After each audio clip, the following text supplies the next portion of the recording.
மாணவர்கள் எவரும் போதைக்கு அடிமையாகாதீர்கள். அடிமையானவர்கள் மீண்டதாக சரித்திரமில்லை. எனவே உங்களையும் சமூகத்தையும் பாதுகாத்துக் கொள்ளுங்கள். உங்கள் நலன் கருதி கல்வி TV. Hi children, how are you? Last class we have learned about the modal verbs. Okay, modal verbs. Today also we are going to learn about some further modal verbs. Right, modal verbs. இப்போ இந்த model verbs நாங்கள் போன class இந்த படித்ததனுடைய தொடர்ச்சி இன்றைக்கு பார்க்க இருக்கிறோம். Right, அப்போ போன கிளாஸில் நாங்கள் படித்த என்ன கேன் அப்படியான இதுகள் பார்த்துனாங்க. ஏபிள் டு, மே அதுகள் பார்த்துனாங்க. ஏபிள் டு, மே, கேன் அதுங்க தொடர்ச்சி பார்த்துனாங்க. குட், வுட் அப்படி சொல்லி பார்த்தேன். Right, today we are going to learn something the furthermore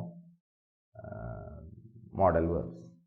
Right, okay, shall we start the class? Must is the most important modal verb. What is it? Do you know about it? அறிஞ்சிருக்கீங்களா? நாங்கள் நிறைய பாவிக்கிறோம். இது நாங்கள் அநேகமாக great 7ல் அப்படி தொடங்கிடுறாங்க. Right, அப்போ நாங்கள் இதை தொடர்ச்சியாக பாவித்து கொண்டு வரோம். நாங்கள் சில வேளை மீனிங் விளங்கி பாவிப்போம், விளங்காமல் பாவிப்போம், ஆனால் சரியாக பாவிச்சிருப்போம். ரைட், இல்லை நாங்கள் அதை பார்ப்போம். மஸ்ட், அப்போ மஸ்ட்ன்றது ஒரு மாடல் வேர்ப். அப்போ இந்த மஸ்டோட வேர்பினுடைய ஸ்டெம் ஃபார்ம் இங்கே ஆக்ஷன் வேர்பாக ஃபங்க்ஷன் பண்ணும். நாங்கள் ஒரு சென்டென்ஸில் பாவிக்கக்குள்ள மஸ்ட். இப்போ மஸ்ட்ன்றது என்ன? இப்போ மஸ்ட்ன்றது கொஞ்சம் பவர்ஃபுல்லான ஒரு ஸ்ட்ரெஸ் பண்ணுற வேர்ட். அது தெரிஞ்சால் தான். அப்போ express application imposed by the speech. அப்போ இதை ஒரு வேறு கூரைக்குள்ள எக்ஸ்பிரஸ் ஆப்ளிகேஷன் அவருடைய அந்த இயலுமையை இம்போஸ் பண்ணி வலியுறு சொல்கிற விஷயம். ரைட், அப்போ நாங்கள் இதை சொல்லுவோம் கட்டாயப்படுத்தி என்றதை சொல்ல பாவிக்கலாம். கட்டாயமான must. we must wear face mask. நாங்கள் கொரோனா எரா கடந்து இப்போவும் திரும்ப மாஸ்க் பாவிக்க சொல்லி அட்வைஸ் பண்ணப்படுறான். Air pollution, atmosphere pollution. அப்போ இதுக்காக நாங்கள் மாஸ்க். அப்போ we must wear face mask. ஏன் இந்த மஸ்ட் வந்தது? இப்போ நாங்கள் முந்தி பார்த்த மாதிரி பார்த்துருந்தால் வி கேன் வேர்ன்னு பாவிச்சிருக்கலாம், அல்லது ஒரு மாடலே தேவையில்லை வி வேர் ஃபேஸ் மாஸ்க் பாவிச்சிருக்கலாம். இங்கே நாங்கள் we must wear face mask. இந்த மஸ்டினுடைய நோக்கம் இங்கே அழுத்தி சொல்லப்படுது. We must wear face, must wear அழுத்தி சொல்கிறோம். கட்டாயம் மாஸ்க் அணிய தான். ரைட், இப்போ 3 இயர்ஸுக்கு முதல் இது கட்டாயமாக இருந்தது. மாஸ்க் அணிய இல்லைன்னு சொன்னால் ஒரு பப்ளிக் பிளேஸுக்கு நாங்கள் போயிடாமல் இருந்தோம், ரோட்டில் போயிடாமல் இருந்தது. Right, we must wear face mask. We must obey the rules and regulation. இதுதான் இந்த பிரச்சனையான விஷயம். We obey the rules and regulation என்று இருந்தால் அது ஒரு ஸ்ட்ரெஸ் இல்லாமல், அல்லது சட்டங்களையும் ஒழுங்குமுறைகளையும் நாங்கள் விதிமுறைகளையும் ஒழுங்குகளையும் நாங்கள் மதிப்பு கொடுக்க வேணும் என்றதுடன் இருக்கும். இங்கே நாங்கள் we must obey the rules and regulations. அப்போ நாங்கள் இதை கிட்டத்தட்ட சொல்லக்கூடியதாக இருக்கும். என்ன? ஒரு ஆர்டர், கிட்டத்தட்ட ஒரு ஆர்டர். அப்போ must. அப்போ இந்த சென்டென்ஸ் பேட்டர்ன் எப்படி அமைய போகுதுன்னா must present infinitive. அப்போ நான் சொன்னேன் என்ன ஸ்டெம் வேர்ப் தான் இங்கே நாங்கள் பாவிக்க போகிறோம். அப்போ இது என்னத்தை குறித்து வரப்போகுது ரிலேட்டிங் டு த ப்ரெசன்ட். அப்போ இது நிகழ்காலத்தை குறித்து தான் வரப்போகுது. ரைட். அப்போ இந்த மஸ்ட் நிகழ்காலத்தில் நாங்கள் அழுத்தி இம்போஸ் பண்ணி சொல்கிற விஷயத்துக்கு மஸ்ட் பாவிக்கும். ரைட்டா? அப்போ மஸ்ட், அப்போ மஸ்டோடைய எப்பவும் ப்ரெசன்ட் இன்ஃபினிட்டிவ், அதாவது base form of the verb. இங்கே ஆக்ஷன் வேர்பாக இங்கே பார்த்தீங்கன்னா தெரியும், நாங்கள் வேர் பாவிச்சிருக்கிறோம், இங்கே ஒபே பாவிச்சிருக்கிறோம், பேஸ் ஃபார்ம். ரைட். அப்போ ப்ரெசன்ட் இன்ஃபினிட்டிவோட தான் நாங்கள் இந்த மாஸ்டரோட ப்ரெசன்ட் இன்ஃபினிட்டிவை வேர்ப் இடத்துல பாவிப்போம். ரைட். அப்போ இங்கால சப்ஜெக்ட் வரும், இங்கால ஆப்ஜெக்ட் வரும், இடையில் வேர்ப் மஸ்ட் என்று சொல்லி ப்ரெசன்ட் இன்ஃபினிட்டிவோட வரும். Right. He has many certificates. He has many certificates. இது ஒரு ஸ்டேட்மெண்ட், வெறும் ஸ்டேட்மெண்ட்டாக தான் இருக்கு.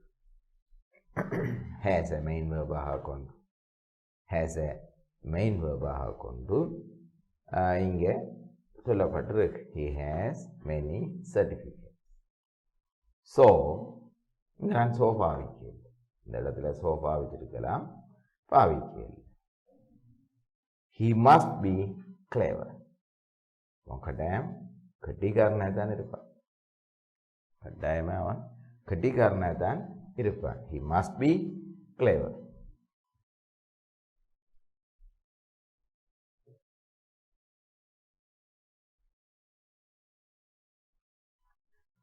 அப்போ இங்கே நாங்கள் ப்ரெசண்டில் இதை கொண்டு வந்து நாங்கள் present he must be clever, அவன் கட்டிக்காரனாக இருக்கிறான். இங்கே நாங்கள் இனி பார்க்க போகிறது perfect infinitive. Perfect infinitive about a past action. ஒரு past action குறித்து நாங்கள் பாவிக்க போகிறோம்.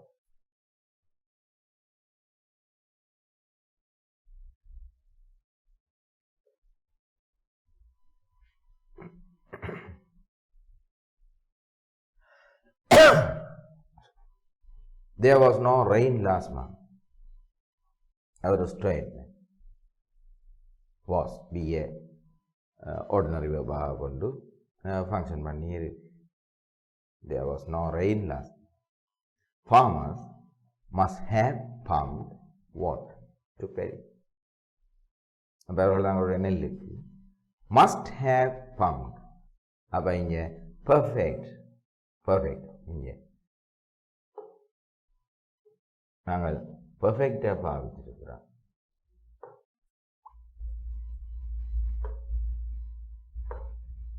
பெர்ஃபெக்ட் என்ன perfect? have pumped. have pumped.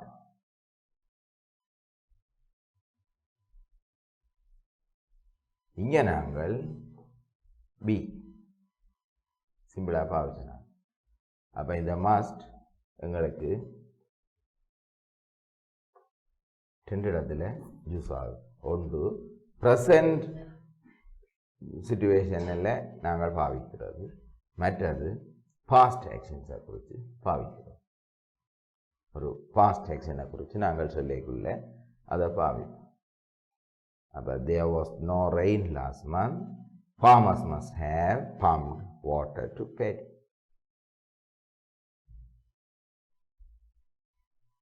Right. அப்போ இந்த ரெண்டு விஷயமும் நீங்கள் நோட் பண்ணி வைக்கணும். என்ன மஸ்ட்டை நாங்கள் ப்ரெசண்டிலையும் பாவிப்போம். அப்போ ப்ரெசண்டில் பாவிக்கக்குள்ள மஸ்ட்டும் ப்ரெசண்ட் இன்ஃபினிட்டும் இங்கே ஃபங்க்ஷன் பண்ணும்.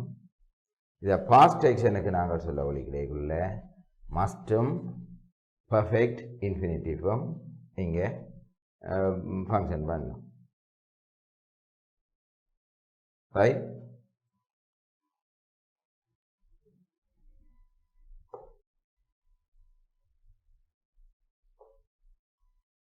Had.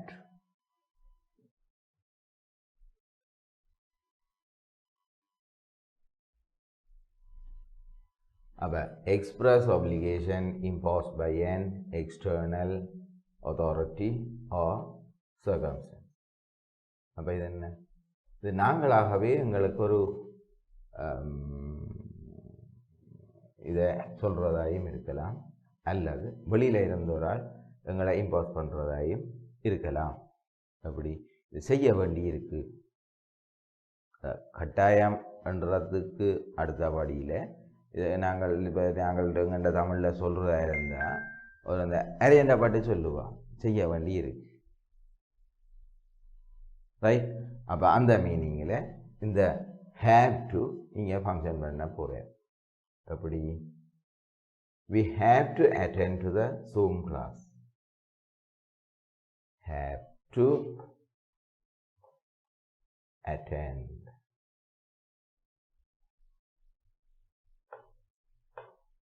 have to attend. பங்கு பெற்ற வேணும், பங்கு பெற்ற வேண்டி இருக்கு. we have to attend to the Zoom class. we have to attend to the school regularly. அப்படி நாங்கள் சொல்லி கொண்டு போகிறோம். we have to consume healthy food. we have to take medicine when we are sick. அப்படி சொல்லி கொண்டு போகிறோம், right? அப்போ இந்த have to. we have to stay in our home. நாங்கள் வீடுகளுக்குள்ளேயே இருக்க வேண்டியிருக்கு, எங்களுடைய வீடுகளுக்குள்ளேயே இருக்க வேண்டியிருக்கு.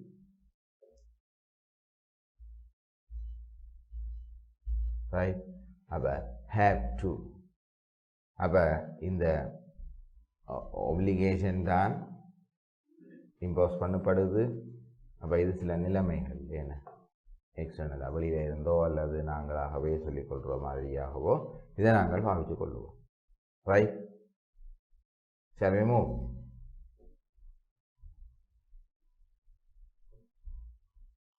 ought, advise or remind. அப்போ இந்த ought to ஒரு advice. advice அப்படி இருக்கும்.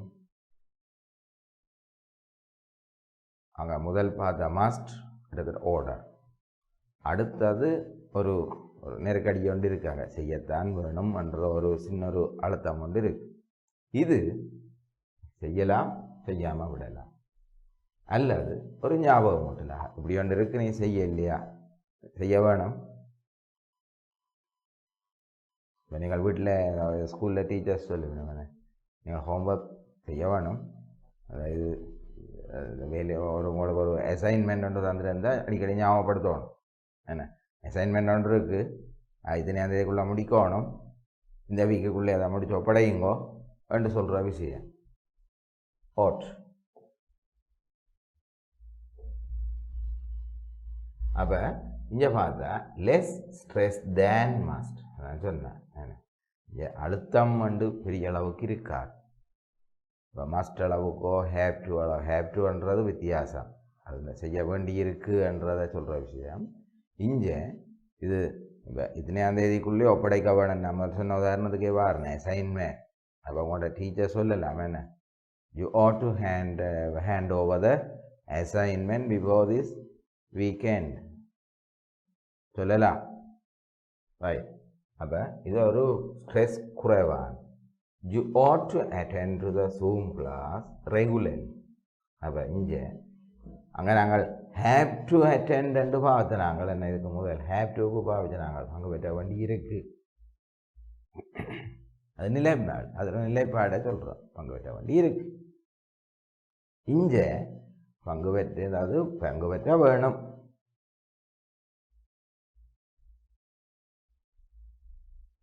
You must attend to the Zoom class regularly. Stress கூட, அழுத்தம், கட்டாயமாக பங்கு பெற்றி தான் ஆகணும். இது அந்த அழுத்தம் இல்லை, ஆனாலும் நீங்கள் பங்கு பெற்றத்தான் வேணும். right? Ought, you ought to attend to the Zoom class regularly. You ought not to waste your time. நீங்கள் நேரத்தை வீணடிக்கக்கூடாது. You must not waste your time அல்ல. You must not waste your time. அது உங்களுடைய வயதுக்கு இந்த மாதிரி கொஞ்சம் காலம் போன பிறகு அப்படி ஒரு நிலப்பாடு வரும். You mustn't waste your time. We mustn't waste our time என்ற கட்டம் கொஞ்சம் நாளைக்கு பிறகு வரும். இப்போ நீங்கள் ஸ்டூடெண்ட்ஸ், அப்போ உங்களுக்கு இப்போ இருக்கிற நிலைமை you ought to waste or ought not to waste your time. நீங்கள் நேரத்தை வீணடிக்கக்கூடாது. and அதிலும் specially the O level students இந்த வந்துட்டு நாள் விட்டி கொண்டு வந்துட்டு எக்ஸாமுக்கு. So you ought not to waste your time. You must study hard. அங்கே must செய்கிறேன். You must study hard because you have to get good results. மூன்றும் வந்துட்டு. You ought not to waste your time.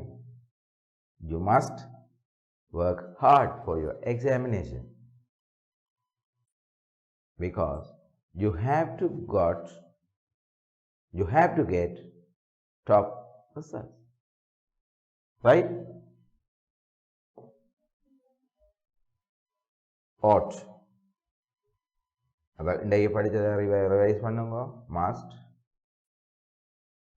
have to, ought. should, advise, should. இது எப்படி இருக்க போகுது? less stress than must. இது must விட குறைவான ஸ்ட்ரெஸ்ஸோட. அட்வைஸ் என்றது must அல்ல. must கிட்டத்தட்ட ஆர்டர். must என்றது ஆர்டர், கண்டிப்பானது. அப்போ ought to, should ரெண்டுமே அட்வைஸ். இந்த ought to-க்கு இன்னும் ஒன்று பார்த்து நாங்கள் ரிமைண்டர், ஒரு ஞாபகம் உண்டு. should நாங்கள் செய்யத்தான் வேணும், ஆனால் செய்யத்தான் வேணும் மஸ்ட் அளவுக்கு இறுக்கமான டேர்ம் அல்ல. அப்போ இதை நாங்கள் பாவிக்கக்குள்ள நீங்கள் கவனமாக பாவிக்கலாம். எனவே நீங்கள் உங்களுடைய டீச்சருக்கோ அல்லது உங்களுடைய பேரண்ட்ஸுக்கு நீங்கள் சில விஷயங்களை சொல்ல போறீங்கள்டா ஷுட் பாவிக்கலாம், ரைட்? ஏன் அவையை நீங்கள் ஃபோர்ஸ் பண்ண முடியாது, ரைட்? அப்போ நீங்கள் இது இந்த ஷுட்டும் மஸ்ட்டும் கவனமாக இருக்கும். இது கிரேட் 8ல் 7ல் 8ல் இருக்குது, நல்ல தெளிவாக இருக்குது. நீங்கள் தம்பி தங்கச்சி இருந்தால் புக்ஸை எடுத்து பார்த்துக்கொள்ளுங்க, right?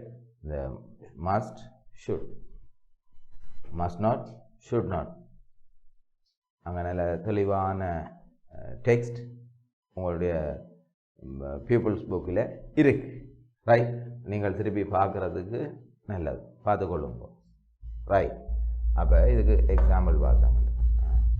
You should pass the examination. நீங்கள் சோதனை பாஸ் பண்ண வேணும். You should pass the examination. Should pass, சோதனை பாஸ் பண்ண வேணும். பாஸ் பண்ணாட்டி ஒன்றும் செய்யலாம். அப்போ you must pass the examination அல்ல. You ought to pass the examination alla. You have to pass the examination alla. You should pass the examination. And examination முக்கியமானது. நீங்கள் பாஸ் பண்ணித்தான் ஆக வேணும். இங்கே ஒரு சின்ன கட்டாயம் இருக்கு, ஆனால் மஸ்ட் அல்ல. You should keep your good friendship. Should keep. You should keep your good friendships. But you must keep your alla. You ought to alla. You should keep your good friendship. Right. அப்ப இந்த should இங்க not an order. இது ஒரு advice.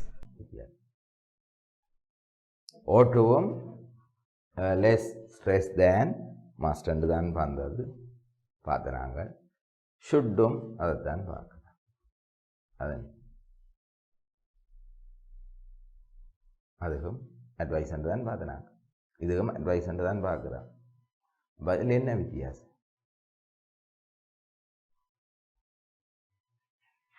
ஓட்டு என்றதை விட இது இன்னும் கொஞ்சம் ஸ்ட்ரெஸ் கூடினது. ஷுட். ரைட்? அதை விளங்கி கொண்டா சரி. Okay. ought to or should plus perfect infinitive. அது என்ன? an unfulfilled duty or a neglected action. அப்ப முழுமையடையாத ஒரு நிகழ்ச்சியை அல்லது ஒரு உதாசீனப்படுத்தப்பட்ட செயற்பாட்டை குறித்து நாங்கள் பாவிக்க போகிறோம். என்னென்று பாவிக்க போகிறோம்? ஓட்டுவோட அல்லது ஷுட்டோட பர்ஃபெக்ட் இன்ஃபினிட்டிவை பாவிக்க போகிறோம். அங்கே இப்போ நாங்கள் முதல் ரெண்டும் பார்க்கக்குள்ளே பார்த்தது ப்ரெசன்ட் இன்ஃபினிட்டிவை பார்க்குறாங்க. Base form of the verb தான் அங்கே ஆக்ஷன் வேர்பாக வந்தது. You should pass the examination பார்த்து நாங்கள். You ought to attend the Zoom class பார்க்குறாங்க. இங்கே கொஞ்சம் மாறி வரப்போகுது, கொஞ்சம் ஸ்ட்ரெஸ் பண்ணி வித்தியாசமாக சொல்ல போகுது. அப்போ இங்கே ஒரு முழுமையடையாத கடமை அல்லது ஒரு உதாசீனப்படுத்தப்பட்ட செயற்பாட்டை குறித்து நாங்கள் இங்கே சொல்ல போகிறோம். You ought to have studied well. அப்போ இதுண்ட மீனிங் என்ன? இதுண்ட மீனிங் என்ன? அப்போ நீங்கள் இங்கே நெக்லெக்ட் பண்ணுற ஒரு விஷயம் இங்கே சுட்டி காட்டப்பட்டிருக்கிறது. என்ன விஷயம்? haven't studied well. You haven't studied well. அதான் நெகட்டிவ் ஐட்டம். நீங்கள் அதை செய்யலை. ஆனால் செய்யலை என்று சொல்லாமல் இங்கே சொல்லப்படுது. என்ன சொல்லப்படுது? You ought to have studied well. நீ நல்லா படிக்க வேணும். வேண்டா என்ன? இப்போ நீ படிக்க இல்லை. ரைட்? அப்போ இங்கே உண்மையான விளக்கம் என்ன? இங்கே you haven't studied well. அப்போ you haven't studied well. இதுதான் சிச்சுவேஷன். சிச்சுவேஷன் இது. இந்த சிச்சுவேஷனை நெகட்டிவில் சொல்லாமல் பாசிட்டிவில் சொல்கிறான். You ought to have studied well. You ought to have studied well. அப்போ ought to have studied. இப்போ இதை சேர்த்து பார்ப்போம். ought to have studied. அப்போ இங்கே பார்த்தோம்னு சொன்னால் இது இவ்வளவுமே perfect infinitive. have studied perfect infinitive. அதோடு நாங்கள் இங்கே ஓட்டுவை மாடல் வேர்பாக கொண்டாந்து இந்த சென்டென்ஸை ஸ்ட்ரெஸ் பண்ணுறோம் அல்லது இந்த சென்டென்ஸை நாங்கள் ஹைலைட் பண்ணுறோம் அப்படின்னு சொல்லலாம். ஹைலைட் பண்ணி சொல்கிறோம். என்னதை ஹைலைட் பண்ணி சொல்கிறோம்? You ought to have studied well. அப்போ இப்போ சிச்சுவேஷன் என்ன? you haven't studied well. So your teacher told you or tells you you ought to have studied well. You ought to have studied well. அப்போ situation விளங்கிச்சா? அப்போ நாங்கள் முதல் பார்த்த ought to, should to இங்கே ப்ரெசன்ட் இன்ஃபினிட்டிவோட தான் நாங்கள் பாவித்த நாங்கள் என்ன. அப்போ ப்ரெசன்ட் இன்ஃபினிட்டிவோட பாவிக்கல எங்களுக்கு வந்த அந்த சென்டென்ஸில் உள்ள மீனிங் வேறுபட்டது. அதில் உள்ள மீனிங் வேறுபட்டது. இங்கே வரைக்க பர்ஃபெக்ட் இன்ஃபினிட்டிவோட இந்த மாடல் ரெண்டும் சேர்ந்து வரைக்குள்ள அதில் வர மீனிங் வேறு. சரியா? அப்போ இந்த இது இந்த டெக்னிக், லாங்குவேஜ் டெக்னிக் நீங்கள் கவனமாக பார்க்க வேணும். ஏனென்றால் உங்களோட ரீடிங் பேசேஜஸில் இப்படியான டேர்ம்ஸை போட்டு கேள்வியை கேட்கலாம். ரைட்? அப்போ இங்கே போட்டிருக்கு he ought to have studied well என்று போட்டிருக்கு. இந்த போட்டுட்டு கீழே கேட்டிருக்கலாம் did he study well. அப்போ நீங்கள் என்ன ஆன்சர் போடுவீங்க? இது வரைக்கும் அப்படி படிக்காதபடியாக தான் இந்த இது சொல்ல வேண்டி வந்த. ரைட்? அப்போ நீங்கள் பேராகிராஃபுக்குள்ளே இதை ஐடென்டிஃபை பண்ண வேணும். இந்த pattern, right, ought to or should plus perfect infinitive என்ற இந்த பேட்டர்னை நீங்கள் கண்டுகொள்ளணும். You should have selected your career. அப்போ இங்கே பார்த்தா எங்களுக்கு தெரியுது have selected. அப்போ you haven't selected your career. நீங்கள் உங்களுடைய தொழில் கரியரை இன்னும் சரியாக தெரிவு செய்யவில்லை. அப்போ உங்களுக்கு அட்வைஸ் பண்ணப்படுது you should have selected your career. அப்போ இங்கே பார்த்தோம்னு சொன்னால் have selected பர்ஃபெக்ட் இன்ஃபினிட்டிவாக இங்கே ஃபங்க்ஷன் பண்ணுது. அதே நேரம் இங்கே பார்த்தா இந்த ஷுட் மாடலாக இந்த சென்டென்ஸை ஸ்ட்ரெஸ் பண்ணி காட்டு. இல்லைன்னா இந்த சென்டென்ஸில் உள்ள மீனிங்கை ஹைலைட் பண்ணுது. என்ன, இவர் இன்னும் தெரிவு செய்யாமல் இருக்கிறார்.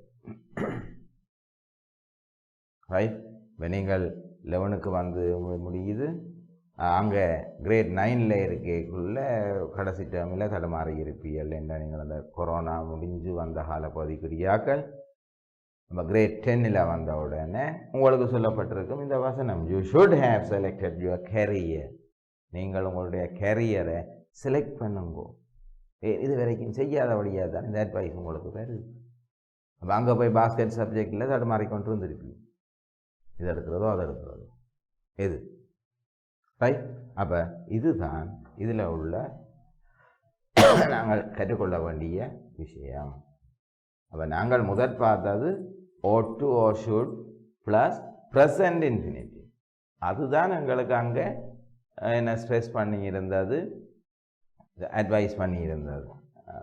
ரெண்டுமே அட்வைஸ் பண்ணப்பட்டிருந்தது நீங்கள் செய்ய வேணும்னு சொல்லி. இங்கே நீங்கள் செய்ய தவறுனோண்டு வலியுறுத்தப்படுது. ரைட்? அப்போ அதுன்ற பேட்டர்ன் இந்த பர்ஃபெக்ட் இன்ஃபினிட்டிவ் இங்கே ஆக்ஷன் வேர்பாக ஃபங்க்ஷன் பண்ணி கொண்டு இருக்கு. இப்போ இந்த இடத்துல நீங்கள் இந்த வித்தியாசத்தை விளங்கிக் கொள்ள வேண்டும். ரைட்? அப்போ நாங்கள் இந்த மாடல் வேர்ப்ஸ் என்ற விஷயம் கடந்த 2 வகுப்பாக நாங்கள் நிறைவு செய்திருக்கிறோம். இதை வச்சுக்கொண்டு நீங்கள் என்ன செய்ய வேணும்? ப்ராக்டிஸ் பண்ண வேணும். அப்போ ப்ராக்டிஸ் பண்ணுறேன்னா உங்களுடைய புக்ஸில் இதெல்லாம் பாருங்கள். எக்ஸாம் பேப்பர்ஸில், பாஸ்ட் பேப்பர்ஸில் இப்படியான மாடல்ஸ் வந்திருந்தால் என்ன செய்யலாம்? உங்களுடைய இங்கிலீஷ் டீச்சர்ஸோட இதை பற்றி டிஸ்கஸ் பண்ணிக்கொள்ளுங்க. உங்களோட ஃப்ரெண்ட்ஸுக்குள்ளே டிஸ்கஸ் பண்ணிக்கொள்ளுங்க. ரைட்? Okay, good bye. கல்வி டிவியில் புத்தம்புது நிகழ்ச்சிகளை உடனுக்குடன் பார்த்து மகிழ எமது ஃபேஸ்புக் மற்றும் யூடியூப் பக்கத்தை லைக் செய்யுங்கள்.